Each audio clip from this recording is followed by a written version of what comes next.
Hi, everyone, and welcome to this very special, let's just call it a trailer review. Since all of us are pretty much excited after one disappointment and another one from the MCU, the trailer that we all have seen for Deadpool and Wolverine has gotten us pretty much motivated. And it has basically reignited the spark that we all have as Marvel fans. And the idea was basically proposed by a dear brother from Jeddah who is a serious collector when it comes to statues, action figures, signed comics, signed posters. And I'll tell something really important about him, something that can really get you excited.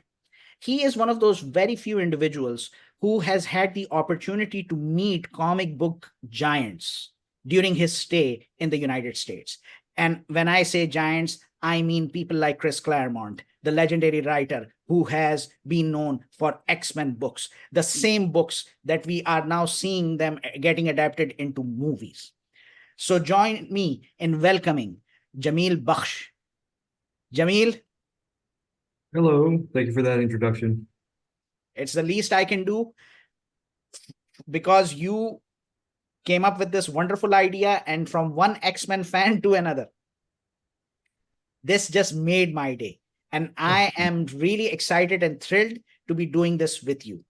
oh, thank you, man. Yeah, like I mentioned before we started recording, this character who wasn't very relatively known when he was first conceived, sort of exploded when people started to know about it, and you'd see him during conventions.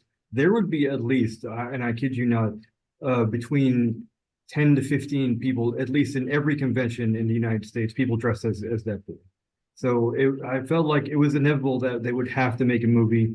And even though he had such a small role, and we'll talk about our connection to the character, but he Right. had such a small role in his first debut in the movie in X-Men Origins Wolverine. They did him so wrong that they had to take another chance to go back and do it again. And the story is legendary of how no one knows how the footage leaked of the test footage of the first initial scene of the movie. But I mean, we all have our fingers crossed that it was Ryan Reynolds. He leaked the footage. He wanted everyone to give their reaction, and so we want to see this full movie in motion. And they had to greenlight the movie eventually. And now, years later, here we are waiting for a third installment. It's and I believe what you have said is backed up by a lot of what was being said or what was being heard through the grapevine, because he believed in this project tremendously. And as both you and I are aware that the Fox Marvel universe did not receive the kind of closure that it deserved. Yes. And with all these corporate acquisitions and dealings that went about and that unified these various teams and these various franchises, uh, I think he will be remembered on as a person on the right side of history. What my Yep. biggest concern is that this doesn't get watered down Yep. the way Disney has been doing things in the name of diversity, equality, and inclusion Yep. policy. And to Yep. add to the point what you just mentioned, you are absolutely right, because I just posted on X in the afternoon that it's hard to believe if we travel back in time. I am a 12-year-old kid in Jeddah, and I have my X-Men comics, and there's this character called Deadpool with a very red and black costume and has two swords. And at that time, even I did not consider him to be a significant. He was a very good character, one of the rogues gallery for X-Force. Yep. But if you ask me back then, who would be leading the Marvel movie franchise 10 years down the line, 20 years down the line from the mutant family, I would have said it would be Wolverine and Cable only. Yep. Absolutely. And now here we are. Any comic convention you go to in Saudi Arabia, even, it's not just the US, Yep. people are dressed as Deadpool.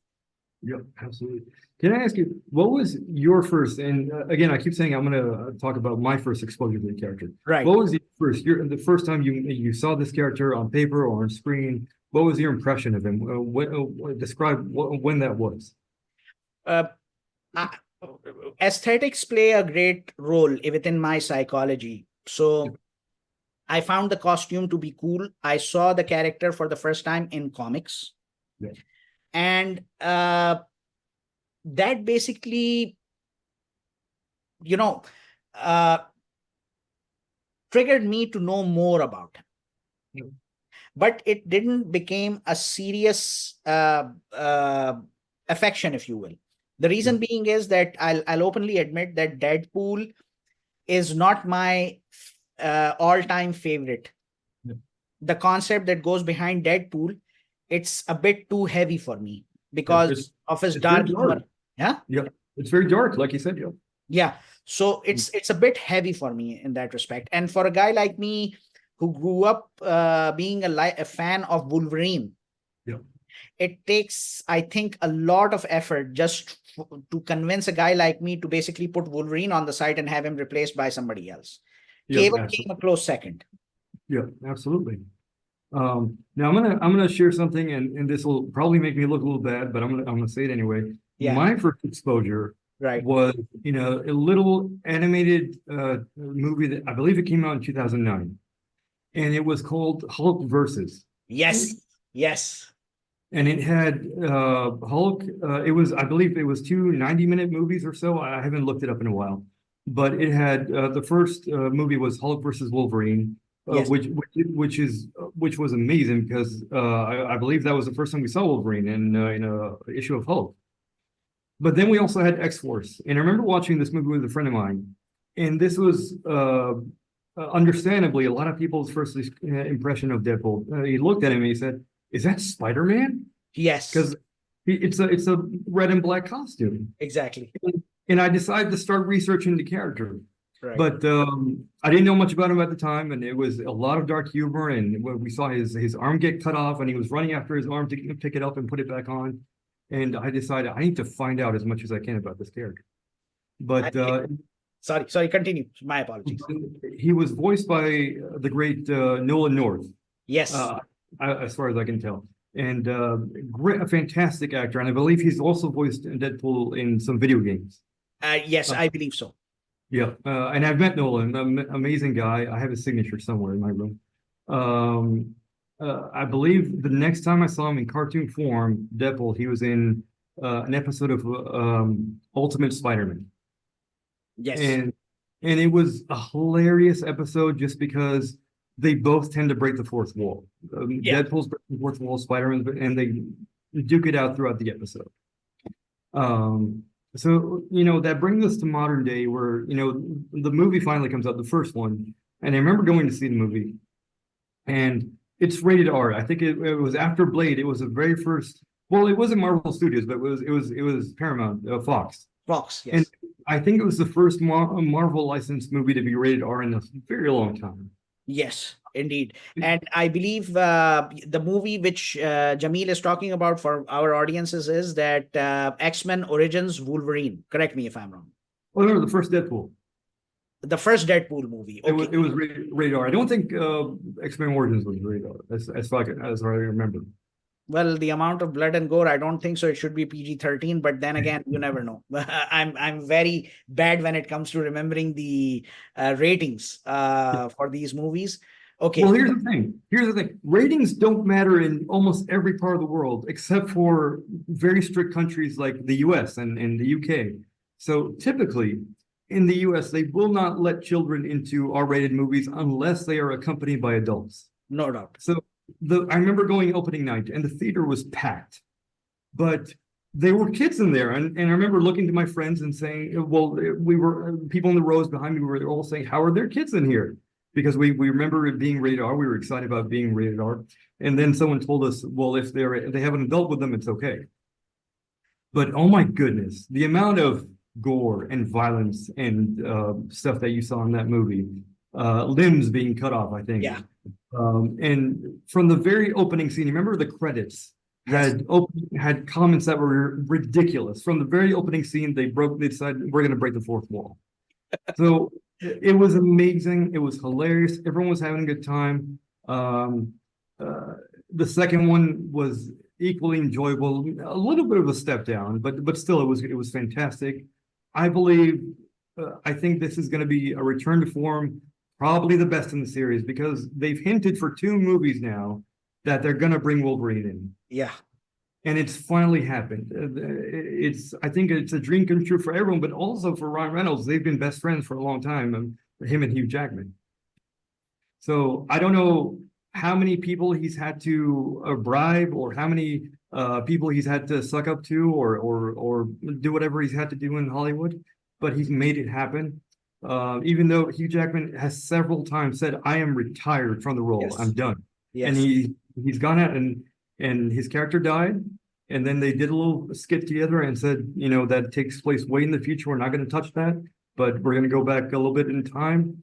And as we're going to see in the trailer, this deals with time a lot. Yeah. This And movie. the thing is, we have to say a big thank you to Ryan Reynolds for convincing Kevin Feige to actually go and convince Hugh Jackman to wear the yellow spandex once again. Not once again, he never wore the yellow spandex, but to wear the yellow spandex for the first time for the Ultimate fans. Should I bring in my buddy here? Please. Oh yeah, Yep. this one. Exactly. So I've got another one from the movie, but he's not wearing the yellow spandex.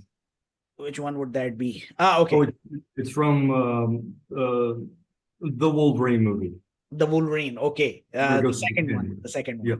So without taking further time of our audiences, we are now going to start the trailer, and then we will continue the discussion afterwards. So are you ready, Jamil? Let's do it. Happy birthday to you. Love the hairstyle. The wig. It's been a challenging few years, for sure. But I'm happy. That is because of each and every one of you. I'm the luckiest man alive. Make a wish, buddy.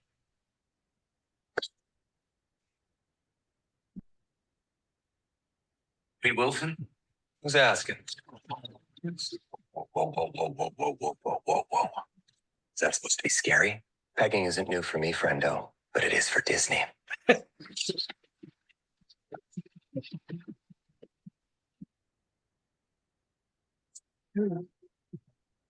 Miss Wilson, you appear to have soiled yourself while unconscious. I wasn't unconscious. Who are you? Why am I here? Walk with me. Wait. You are special. This is your chance to be a hero among heroes. I smell what you're stepping in, Sensei. Your little cinematic universe is about to change forever. I'm the Messiah. I am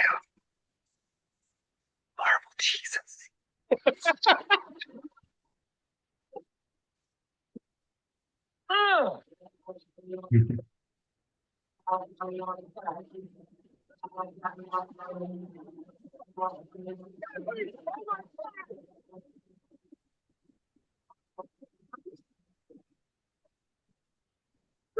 Mr. Merc.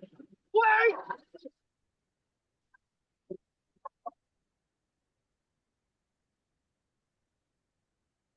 Oh, money shot. Here it comes. You just stand there, you ape. Give me a hand up. The claws. No, I'm actually okay. Thank you very much.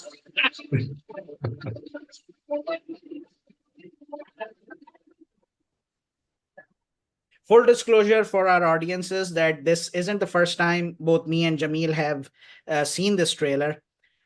But every time when we are looking at it, it's just adding up to our excitement. And I just hope it's not, how should I say, an ill-founded one, considering the track record of Disney since Spider-Man No Way Home. So as we see here, we see Colossus and Shatterstar. Now, Jamil, what was your first scene that, that got you really... Oh my gosh. So first impression, seeing the very first scene, this birthday, I guess, Yeah. the wig, I saw it, I was like, is this 20, 30 years in the future? What's going on? Since when does he have hair? Right. It threw me off, and I thought, is he an old man now? Well, has he retired? Are they bringing him back? Did something happen with his time travel? But I'm glad that nothing's changed. It's just a wig, and he's still the same age, and everyone's still there. The one thing that kind of threw me off, and I'll admit, we've seen a few analysis videos and reviews and people looking at stuff. One thing that worries me, I feel like, well, we really love, and this doesn't always work out, the romance between characters in superhero movies. Yeah. But in this case, oh my goodness, the romance between him and what's Marina Baccarat's character's name? I forgot. Vanessa, I believe, right? Vanessa. Yeah. Yes. So it was so well done in the first movie. She took a little bit of a backseat in the second one. But for those who have not seen the end credit scene to the second movie, and I know a lot of people have not, he goes and does a whole lot of time traveling, but he ultimately saves Vanessa in a very quick clip. So apparently that is canon now. She's back, she's there.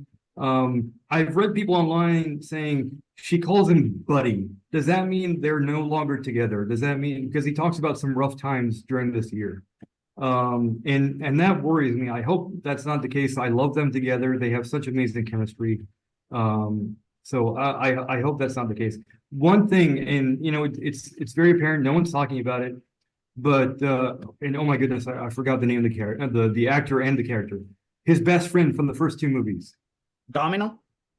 No. The guy who was in charge of the bartender, his best friend who had the where he got his name from in the bar. I forgot his name, but I guess behind the scenes there was arguments going on. And they decided not to bring him back, the actor, which is a shame because I feel like what we saw on screen was so good. So he's not here anymore. But it's good to see Colossus. Yes. It's good to see the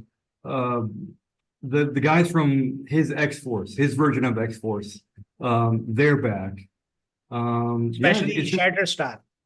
Oh, absolutely. The guy who was from another planet. And it makes you wonder, the one guy we're not seeing, and I'm not sure if it's because it's not in the trailer or if it's because it's character. The one that Brad Pitt played, the Invincible Man, that he played for a split second. We saw his face and he was gone. Yeah. There's no mention of him. I wonder if he's there. I mean, if he saved everyone, he's probably there. The bartender guy you're referring to, is this Weasel? Yes. Weasel. Yes. So it was his best friend throughout the first two movies, I guess. Yeah. But apparently there were some behind the scenes things going on that we didn't see, we weren't fully aware of, and they decided, I guess they decided not to bring him back, which is fine. There's a lot going on in this movie. A lot. Yes. Yeah. The two girls, I forget. Oh my gosh, the girl with the incredibly long superhero name, Atomic. Do you know the girl I'm talking about? No, these newly created mutants that have joined, either they were created part of the cinematic universe or they were created in comics post Brian Michael Bendis era. Yeah. Because the last mutant I do remember, the new mutant that I remember happens to be Pixie. Yeah. After that, I just didn't care much about, because I believe you're referring to Negasonic. Yes, Negasonic Teenage Warhead, I believe her name was. Yeah. So I'm not pretty much impressed with this profile, because they are not the characters I grew up with. I grew up with Colossus, Deadpool, Shatterstar, these guys. So, and his version of X-Force, it's a good take. Yeah. It's a good take. But sometime around, I just wish we get that lineup. Yeah, and his landlady's back. Yeah, the blind lady. And apparently, she never found the cure to blindness that was in his apartment. Yeah. So this is just one of the points that gives us an idea as to in which particular time these events are taking place. Yeah. And now, the first bit, I wasn't much surprised to see the TVA, the Time Variance Authority. Yeah. But what I want to know is about this scene, which Yeah. has the internet talking about significantly, but I seriously doubt that's going to be the case. Let me just scroll all the way there.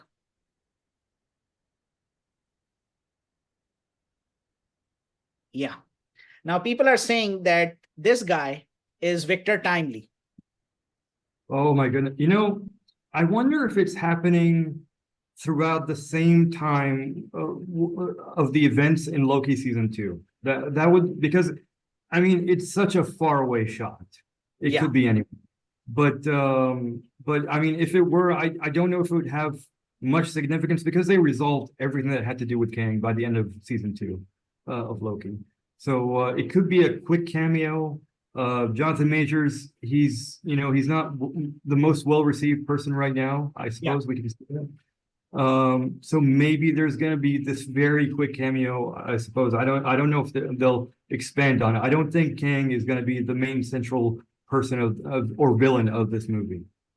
Kang is not going to be there, but it certainly, I think it gives me some kind of an indication that instead of Kang, we might see some reference to Loki, because now he is like having the time stone. Yeah, absolutely. Keeper of Time Stone and the Tree of Life as well. Yeah. So and maybe like you said, I think I agree with you that they might be using a clip from Loki season 2. Yeah. And because the TVA exists in a timeless zone. Oh, absolutely. Yeah. So because basically like they are the ones monitoring the timelines and stuff and things like that. So for them, past, present, future is not the way we are subjected to. Yeah, they exist outside of time, I guess. Outside of time, exactly. So that's one bit. Now the other bit is him seeing the Avengers. Yeah. Him being introduced to the MCU Avengers. Did you notice this? He's saluting Captain America. Yes, he is saluting Captain America for sure. Yeah. For sure. Yeah. It's not going to be Nick Fury, but this part. Yeah. I mean, I took a close-up of this weapon. Yeah. And it seems like some kind of a rocket launcher. Okay. Or you know, a mini launch site, what you will. But I'm still unable to pin it to some event that happened in comics. Yeah. Now, and it might be the device that might, append the multiverse, if you will, or just bring it into one particular timeline. But this has been like the biggest buzz. Yeah. Where's Cassandra? Yeah. Okay. Who do you think this character is? Oh my gosh. So there have been so many rumors about possibly one of the people who played Professor X. Either James McAvoy, Patrick Stewart, but also the rumors going around is that it could be Professor X's sister. Nova. Yes. And you can fill me in. I don't know much about her, but there was a show about Professor X's son and now his sister. So that would be great, I suppose. I don't know how Deadpool would fight potentially a telepath. Him or Wolverine would be interesting to see. Well, first thing is that let's start out with the names that are being floated around. You mentioned most of them. One being the Professor X. Will it be James McAvoy? Will it be Patrick Stewart? But both you and me know that this is not the backside of Patrick Stewart. Yes. Now, James McAvoy, a big possibility. But at the same time, somebody floated the idea that this is the Ancient One from Doctor Strange, Tilda Swinton. Oh, that'd be nice. So, but I don't see the connection between the Ancient One. But then again, I mean, the Ancient One has been involved with all these stones and stuff, so you never know. Yeah. But my gut says that this is Professor X's sister, Cassandra Nova. And just to fill you in on this, along with others, We first came across Cassandra Nova in E is for Extinction storyline that was done by Grant Morrison for the X-Men, the new X-Men. Yep. And that led to Planet X, which was, I think, involving Zorn. And she is one of, in my humble opinion, one of the most underrated villains from recent times. I mean, there could have been a lot more of stories that could have come about, because we all, as a comic book reader, we would often come across the Juggernaut, who is the stepbrother of Professor Xavier, Kane Marco, in comics. And they never established that in the movies. Yeah, they never established that in the movies. They didn't. They just showed Juggernaut, but I mean, like, the connection between Professor Xavier and Kane Marco, that was a lost opportunity. Especially, I think it happened because Bryan Singer was not directing X-Men: The Last Stand. And, you know, there are some directors whose approach is that as long as we show as many characters as possible, the movie is going to be hit. And we all know how X-Men: The Last Stand bombed. Yeah. So my gut feeling is Cassandra Nova. What's your gut feeling? Gut feeling, I want. You know, it's just that I wonder how, okay, if we go back to Logan and we saw how Professor X's powers would unintentionally go off every once in a while. Yeah. Wolverine had virtually no way to fight that. He would just have to surrender until it would go off and then fight his way forward and then wait until it would come back on and off. So I just don't know. I mean, would be very interesting to have her movie debut. I just don't know how either Wolverine or Deadpool, they have their healing factors, both of them. Yeah. And you know, we're going to see them stabbing each other back and forth throughout the movie, and it's going to be hilarious. But I don't know how they would fight a telepath. It just seems, I'd love to see it happen. I'm just not sure how they go about it. And, you know, this is under the Marvel umbrella. So I feel like we would have faith in Kevin Feige. He has not let us down. There's been a lot of back and forth over, you know, the last couple of years of Marvel. And that was, you know, we've been hearing lots of ins and outs about how just a little bit of power is taken away from Marvel Studios and Kevin Feige and slowly coming back. And we're going to start to see a new era of Marvel, hopefully starting with this movie. I hope so. Oh yeah, and you know, like he says in the trailer, you know, he's gonna save the Marvel Cinematic Universe. So that was him, Ryan Reynolds or Deadpool breaking the fourth wall, saying, "I'm gonna bring everything back." So we'll see how that works out. Interesting. And so I think, to answer your question, how Wolverine and Deadpool are gonna be taking down a telepath, the only answer I can say is that two Weapon X are better than one. Oh, absolutely. So that might be the key. Yeah, absolutely. Okay, now let's head to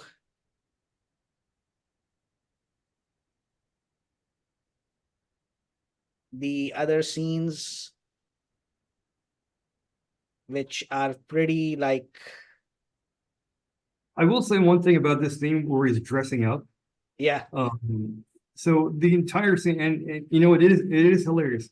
But you notice, and you know, he's going to make fun of Disney throughout the entire movie. But you notice someone is helping him dress with a white glove, and you wonder if somehow he's going to have Mickey somewhere in there. So you see how? Oh, so it's I don't. Man, it looks so much like Mickey gloves. I swear. Yeah. To God. They still have those three lines that we often find on Mickey Mouse's gloves. And we just don't know if the mascot Mickey is basically dressing him up. And I swear, I feel this, that if not Mickey, and you probably heard about this, but Steamboat Willie, the original Mickey from the old black and white cartoon, yes, that is now public domain. So I feel like at least that. I feel like if they can't use Mickey, they're going to use that version of Mickey Mouse. The black and white version. It is a possibility, because knowing Ryan Reynolds' sense of humor, we can expect anything from him.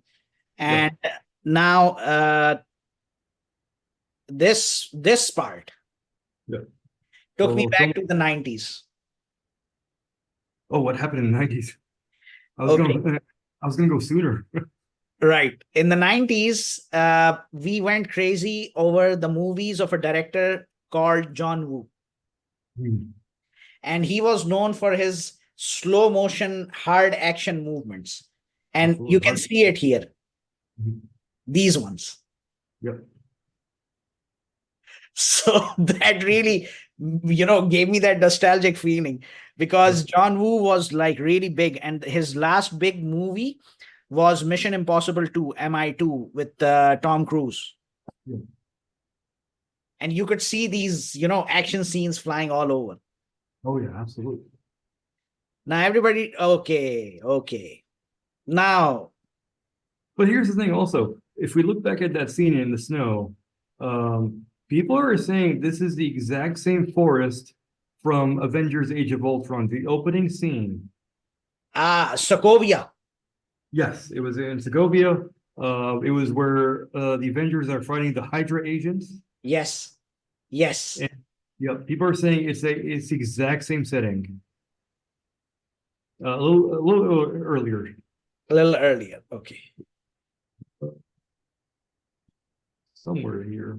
Yeah. Oh, Sokovia. yep. It You're looks right. exactly like it, right? The very thin trees, the snow, looks very reminiscent of that scene that he was watching on the screen there in the TVA. You are absolutely right. In fact, now that you have reminded me, this reminds me of that exact scene when the Avengers, famously are like, making an impactful entry Yeah. while they are being chased by Hydra in the Sokovia the Heartland, if you will.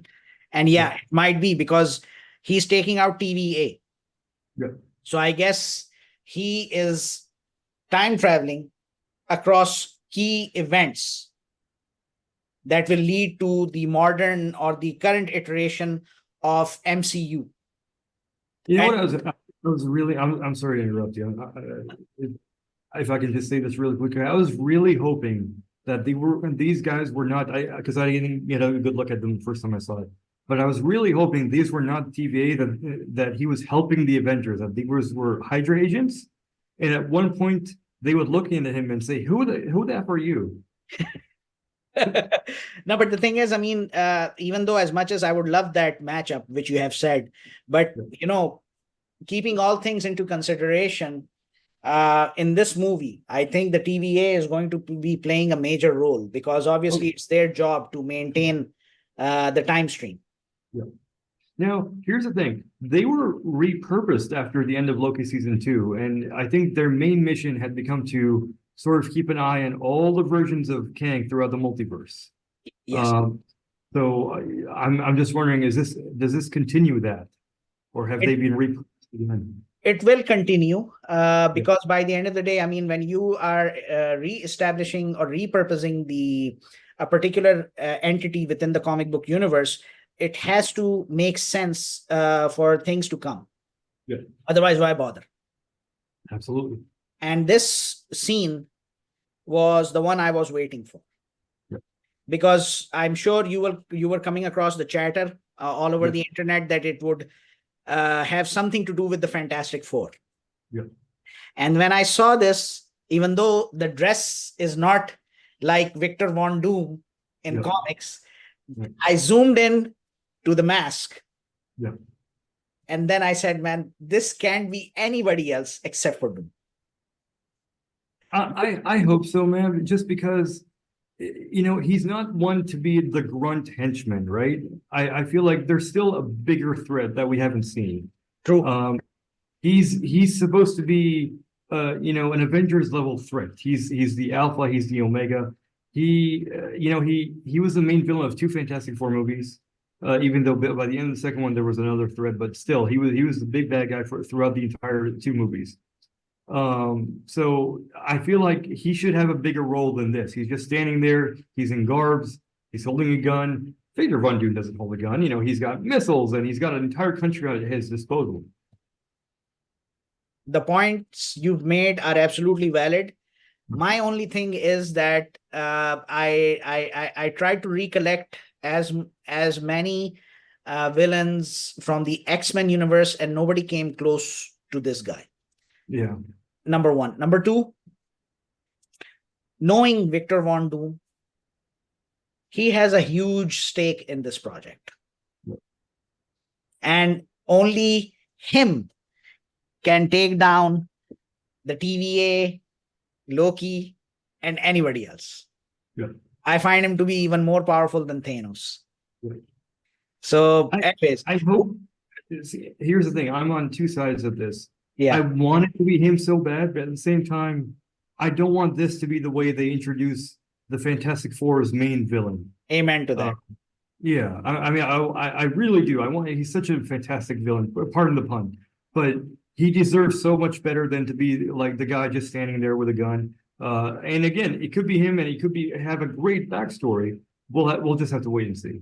True, true, true. And once again, viewers, what I'm sharing is my gut feeling. I'll be honest, because I mean, it's just there's a lot of unpackaging to do in this. Okay, let's just go back. Maybe Oh, I got something to say about this. this particular scene. Well, the very frame before this, the Uzis, the two guns, the two small miniguns. Okay. Are you noticing this? Oh, the Shatari creature that was in the Avengers. Yes. I believe, yes. Yeah. I forget what it's called. Okay. Yeah, this is the Uzi scene. And there it goes. So here's the thing, and I admit I'm familiar with the character, but I didn't catch this on my first or second time I saw this. Who's most familiar with using these? Have you read about this? Have you seen anyone talk about this? Not to my knowledge till now, whatever is being published on the internet, but from what I know from the comic book industry, comic book storylines, Deadpool, if there is somebody other than Deadpool who uses this kind of weaponry, it's the Punisher. Well, here's the thing, Yeah. and see someone with a Deadpool-like aesthetic in terms of the costume. And you know, this has been published throughout comics. Lady Deadpool has been known to use these types of guns. Lady Deadpool. And I'll admit, I've seen someone write about this, and I thought that makes perfect sense. But again, it could be Deadpool just using these, but it looks way too familiar to, you know, perhaps someone of that caliber. Just because he's used to using his own guns, the small, if I can use my friend here's gun. So these are the type of miniature size. I can't see myself in the screen right now. I don't know is it showing? No, it's showing. It's perfectly Okay. showing, and we all can see you also. Okay, it's because of this figurine I have of Deadpool. So those are his signature guns, and you know he's been known to use other types of guns. So this could be just my own theory, or the person who published it. But it holds water because I'm not somebody who is very much familiar with Lady Deadpool. I didn't follow her that much. But now that you mention it, that these Uzis might be like reflective of the fact, because I've seen her using these. I mean, in some of the comic book art that I came across, Uzis tend to be a consistent part when anyone is like depicting Lady Deadpool. Yes. Okay, now these two.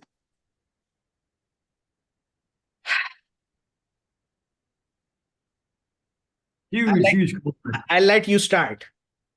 So, well, I just have one question. Is this the same actor that we've seen before? Is this him? This guy, yes, Pyro, Okay. who was Yes. in X-Men X2. Yep. And I think he was also in X-Men 3, The Last Stand. Yep. And he is basically making a comeback. When I saw those goggles and stuff, my mind went towards, because you know X-Force is dominating my thoughts still now. So I thought maybe this is Cannonball. And now here's the thing. I wonder, and I still don't believe he's the big bad of this movie. I wonder if he's part of, you know, the known X-Men group, their Brotherhood. Yes, he is one of the most important members of the Brotherhood. Yeah, and if so, because it was always mostly led by Magneto. Yes. Does that mean we'll see Magneto in this movie? It's not just Magneto. We also need to remember that when Magneto was not leading the Brotherhood of Evil Mutants or the Brotherhood of Mutants, it was Mystique. Yeah. So can go either way. I mean, Yeah. are we going to be seeing Jennifer Lawrence reprising her role as Mystique? And even when we are talking about Magneto, is it going to be Michael Fassbender, or is it going to be Sir Ian McKellen? Yeah. My take is that this movie is basically going to give a standing ovation, followed by a goodbye to the first batch of X-Men. And by first batch, I don't mean the first class. I mean, the first movies that came out, the Bryan Singer movies, and the actors, The OG. Patrick Stewart, Hugh Jackman, Ian McKellen, Halle Berry, you name it, and make way for the new ones. Yeah. So now, do you recognize this guy? No, I thought that was the same guy we saw in the mask, the one we suspected was Doom. Is it him? I don't think they are the same, because the mask for this one seems pretty different. He reminds me of an X-Men villain whose name is Executioner. So it's not the Executioner, it's like Executioner. Yeah. So this guy reminds me of him, but maybe I might be wrong, but because his face is not appearing clearly in the trailer. Right. And now I think we missed a scene, because this part is pretty clear. A lot has been said about it, but the biggest bombshell that I think, and I'm glad we're going to be discussing this as the last part, even though it came in earlier, is the appearance of Wolverine. Yeah. Now, for a movie that's called Deadpool and Wolverine, we only get a single shot of him. And for a first trailer, I feel like that's okay. I mean, we'll probably see a lot more, at least maybe one or two more trailers. No, but I have to ask one question, Jamil. Yeah. Not which Wolverine are you talking about? Because if you're gonna say that we only saw a single shot of Hugh Jackman Wolverine, I agree. But in this trailer, we saw 2 shots of Wolverine. Yes. So there's a comic book cover, and also there's a well-known, a lot of storylines of him going to Madripoor and having this second persona. I believe it's called Patch. Yes. He would wear an eye patch, and I guess he would gamble and interact with other mutants, and lots of adventures would ensue. So I guess we're going to see a little bit of that. Some people are speculating. I guess this may not be Hugh Jackman. Yes, and I'm gonna say that this is one of the other gut feelings I have, is that we might be looking at Daniel Radcliffe. Yeah. And the Patch Logan from the famous John Buscema cover from Wolverine comic. And this entire area, this casino, I think it's in Madripoor. And if you remember, Madripoor was first introduced to us in Falcon and the Winter Soldier. Yeah. So this part is possibly one of the most interesting parts for me in the trailer. Yeah. Okay. Any other scene you want me to focus on? Well, the money shot of the entire trailer, the final scene, and there's quite a bit to talk about, not just Wolverine, but there was something that you brought to my attention. I woke up that day and saw the pictures that you took. So I'll let you talk about this little thing on the left side of the screen. Yes, here's the thing. I mean, this. I'll give you the whole story. It's Monday morning, 4 a.m. My cat wakes me up, and I angrily get up and give him food because, for some confusion, we forgot to serve it dinner. And then I look at my watch and it says like 4 a.m. So something comes in my mind and I say that let me check if Deadpool's trailer has been uploaded on YouTube. Yeah. And voila, it was more than 45 minutes. And the trailer was already there. So naturally, my sleep went away and I started to zoom in while I am reviewing the trailer. while I'm watching the trailer. And when I zoomed into that part, because it caught my attention, the more I zoomed in, the more it made me suspicious about Dr. Doom. Yeah. And luckily, the equipment I have allowed me to, get some kind of a clarity. Yeah. And I saw the Secret Wars logo, the Secret Wars 2015 logo, because there are two Secret Wars, one from 1984 and the other one from 2015. Yeah. So these logos are very recognizable for me. The moment I looked at the bottom part of the ripped cover, so I saw the Doom faceplate. Right. And when I matched it with that issue, which is Secret Wars number 5, Right. That's the reason I got truly convinced that this movie is going to be introducing Dr. Doom to us. And pretty much the premise of Avengers Secret Wars is going to be based on this. Yeah. And it involves a lot of timelines and stuff. I'm not sure if you have read that crossover event, but it was basically like Marvel bringing together the Ultimate Universe and all the other ones that they wanted to eliminate, or they wanted to make them part of the 616, the actual one. And that's how we found Miles Morales, Spider-Man Miles Morales, becoming part of Marvel 616. Yeah. So this is what I was able to extract. Now, let me know if I addressed your query. Oh, no, absolutely. And I will say, this is one of the things you have to kind of respect and differentiate about between Marvel and DC, is that every few years, DC will entirely reboot their universe. And I don't think Marvel's done that a whole bunch. They'll bring their universes together. I don't think they'll ever retcon a whole lot of things. They like to keep things in continuity.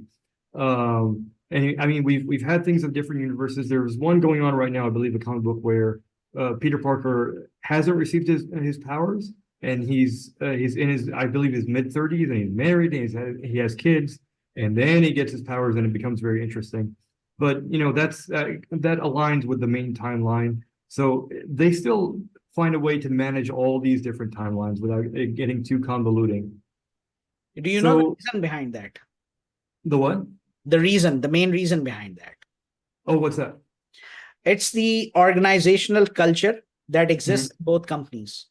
Yeah. So Marvel from the very beginning was very aggressive when it came to maintaining consistency. And one of the biggest generals when it came to maintaining consistency was a guy from the 70s, 80s, and he died quite early. I mean, he was in his 40s. He died in 1994. He was Mark Grunwald. Yeah. The character Mobius in Loki was actually created by, I think, Walt Simonson, as they said that, okay, if we are going to be creating this time variance authority, then we need a personality like Mark who maintains that. Okay. Now, when you go to DC Comics history, DC was very casual when it came to maintaining consistency within their storylines. Right. One of the biggest headaches in DC Comics was the issue of Superboy and Superman. In the 60s, the 70s, till the 80s, is the Superboy the same Kal-El as the Superman? Right. And that's just one part of it. Right. If you check out other heroes, whether you're talking about Legion of Super-Heroes, whether we are talking about Wonder Woman, whether we are talking about the Justice Society, it just became messier. Right. Until two gentlemen who had jumped ship from Marvel, George Perez and Marv Wolfman, they joined DC, they revived some of the titles, and they came up with the storyline Crisis on Infinite Earths. Right now, everyone has watched the first part of the animated feature that has been released. That brought some level of consistency to DC Comics. But for DC, it's like their passion to have those what if scenarios on a more aggressive basis. Right. Whereas Marvel keeps things contained. Right. That's how it is. Right. Absolutely. So yeah, we got this comic book, and we get Deadpool on the ground, and we get the whole money shot of the entire. The thing that I feel like most people were waiting to see this entire trailer, right? This was like, I mean, I'll just share my personal experience that since Spider-Man No Way Home, Yeah. I started to care less about MCU. I feel like that's the viewpoint of a lot of people. Yeah. And now I feel after watching this trailer that old level of excitement, the way it used to be, has come back. Yep, absolutely. I just hope that they don't make a fool out of us once again, because by the end of the day, it's easy to have people excited through trailers, Right. but the biggest challenge is to meet their expectations Right. at the same level. I can tell you a few things that have put my concerns at ease. For one thing, again, there's been a change of regime over at Marvel Studios. And for the past couple of years, their biggest concern was quantity over quality. So they just kept on pushing out shows and movies and TV series that a lot of which did not click with a lot of people. Now things are coming back to the way they were. And for the first time ever, I'm hearing some really great things. For one thing, this is the only Marvel Studios movie coming out in 2024. We have other Marvel properties from like, what was it, Kraven the Hunter and Man and Web. Those are not Marvel Studios. They're Marvel licensed, but they're coming out from Sony Pictures. Sony Pictures, thank you. So they're putting it out. It's not under the same thing. But the same people who brought us the Avengers and Iron Man, those are the people who are making this movie. And that tells you that they're trying to make sure this is the best movie. Another example I can give you is that they completely scrapped Daredevil Born Again, and they've reshot the entire thing. And it's been a long time since we've heard they've taken such a bold move like that in any project. So it gives me a whole lot of faith. We've heard nothing but great things since they've done this. We've heard that they've brought back the original cast, and that makes me feel a whole lot better. Instead of me wondering where are the people that we knew from Daredevil? Now he has a new best friend. No. Where were the people that we got to know for years and years and years? Yeah. Okay, now they're back. That makes me feel a whole lot better. So hopefully we'll feel that Marvel magic once again with this movie. And I can tell you, if there's one thing we can look forward to for 5 months until this movie comes out, it's the banter between Ryan Reynolds and Hugh Jackman. I don't know if you saw their. Did you see their Twitter accounts when this trailer came out? Wolverine and A-hole. And then Ryan Reynolds posted a picture saying, "I guess the trailer is out. Also, has anyone seen my wife?" And then there were pictures coming out of Blake Lively, his wife, wearing the logo as a bracelet. Yeah. So we're gonna see some incredible marketing for this movie over the next 5 months. So we're gonna see that. One thing, and fans have always wanted to see this. We want to see Hugh Jackman wear the yellow spandex suit. Amen. And finally, it's gonna happen. For better or worse, it's a fanboy dreams come true for us to see him finally don the costume, the comic book accurate costume. That's I just like you said that there have been a lot of changes, welcoming developments, because what transpired with Daredevil Born Again project, the same thing transpired with Blade. Yep. Also. And it gives some kind of a hope. The only problem is that I think yesterday or today, or maybe a few days ago, I was coming across some video footage about the cast members or the directors or the writers, talking about their approach towards the characters for Marvel or even for Sony Pictures. The troubling aspect of the last few years has been that all of these people who were hired in the name of quantity over quality, they did not know anything about the superhero. And the only person who was able to pull it off, despite not reading much about the character, was this guy, I'm forgetting his name, Egyptian director for Moon Knight. Mm. I mean, he did a good job. Yeah. But other than that, WandaVision was good.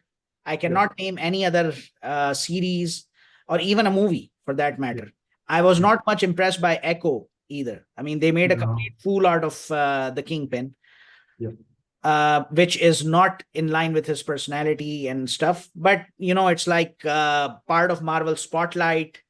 Marvel Spotlight comic books were basically diving a little bit deeper into the character's background. So you can just simply like ignore it.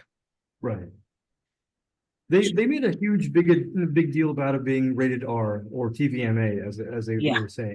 And you thought, okay, at least we're gonna get some great action scenes. There was not a whole lot to see there. Nothing. Even the single shot fight scene between Daredevil and Echo, the Marvel's Netflix series has done a much better job. And they didn't just do it once, they did it many, many times. I will say one thing about the newly reshot Daredevil series. They've brought back the original stunt coordinator from the Netflix series. Yes. They've basically brought back almost everybody that was involved with Netflix and said, we would like you guys to come back and do the show. So I hope they bring back Kareem Zarek, the executive producer, the guy who basically, you know, it was his vision. Yeah. I hope so, man. I've been hearing nothing but good things, and it seems that they are finally on the right track. I hope so. Yeah, but we've had a lot of disappointments, bro. Yes. You know, when you're at rock bottom, I feel like you can go nowhere else but up. Hopefully. True. And sometimes, you know, a bad patch in life is a blessing. Yes, absolutely. So, you know, I say, you know, there's nothing wrong with making mistakes. People learn from their mistakes. Hopefully, you know, these executives and everyone who's in charge and we can start to see some fantastic projects again. People can look forward to Marvel movies again instead of being like, I wonder if it's going to be good this time. And, you know, coincidentally, reviews have just come out today for Madam Web. Right. They're not looking too good. I don't know if you've seen them, but it's another one of those things where we were hoping for a movie with the Marvel brand to be good, and it was not the case, unfortunately. Some of my friends were really pissed at me for saying that I had enjoyed Morbius movie. Yeah. So now I'm hitting back at them. I'm saying, enjoy Madam Web. Yeah. Thought Morbius was bad. Morbius at least had great actors portraying the characters. They brought depth into it. Okay. But anyways, Jamil, it's been an absolute pleasure. Me as well, bro. Thank you. Thank you for inviting me. Thank you for letting us do this. And you know, I've told you time and again, I was extremely nervous about coming on and talking just because I've never done anything like this before. So thank you for pushing me to get out of my comfort zone. It's the least I can do, because by the end of the day, we are brothers bonded by this beautiful city. We are brothers bonded by this passion for comics and superheroes. And in fact, I want to say thanks to you, this video actually happened, because, you know, I really appreciate anyone who is passionate when it comes to whatever they like in life. And in that case, when we are talking with each other, we're talking about comics, we're talking about superheroes, we're talking about, you know, the deep drama that comes with it. And basically, I want also my viewers to be introduced to you, because your story of being a collector and somebody who has had the opportunity to meet big shots in the comic book industry just inspires a lot of people, because by the end of the day, there aren't a lot of people like you or others like Talal Tayyib, Figures Master, and so many other guys and girls who are doing this. And we are, on behalf of the community, I'm going to say we are extremely grateful for you, for suggesting this and actually coming on board to do this. Oh, thank you, man. And thank you for providing a platform for myself and other people to come on and express, you know, our love for everything, you know, comic book related. It's the least I can do. It's basically, nothing is a bigger honor for me than to, be able to do something for my geek brothers and sisters. Thank you so much, Jamil. Absolutely. My pleasure, man. Next up, we are going to be looking into some other aspects of the upcoming projects, whether they are DC and Marvel. So stay tuned. If you haven't subscribed to my channel, make sure to do it now. If you like this video, please share it. Leave your comment if you have any queries, and make sure to follow Jamil Bakhsh on Instagram. He is known as Son of Sparda.